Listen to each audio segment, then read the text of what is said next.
Ngarang phamkiba ruling MLA singi mifam Meeyam na penningai oide Pung kunmari Faobagi Manungda Meeyam gi Ehool Khangna Amuk Hanna Warep loudrabadi makha tana akanba khongjang kya changsinlagani haina Coordinating Committee on Manipur Integrity Cocomi gi maikedi gi thamlakle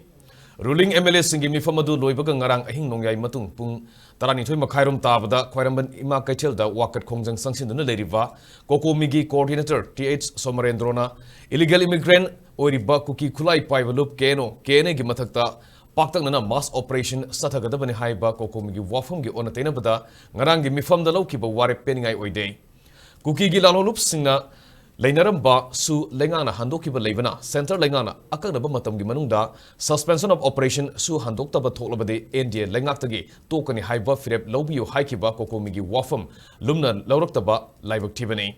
ruling ge MLA khudimangna punna saruk yamineduna sabsabak firep ama laurakani haina thamluba thajabasing thabakta onthoroktabana Cocomi gi khongjang handokloi makhatana aduma khongjang sangsin kigani haina phongdokhe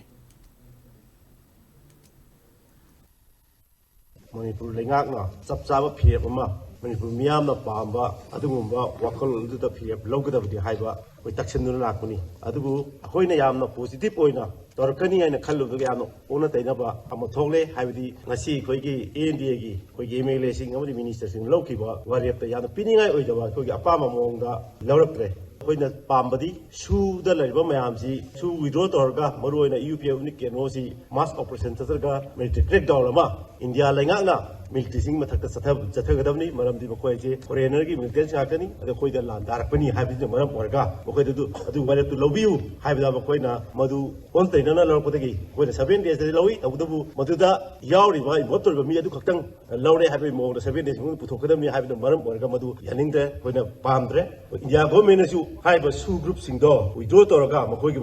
military crackdown ma sathagadamani akakdabo matamam piraga tawdragadi Manipur lengakna India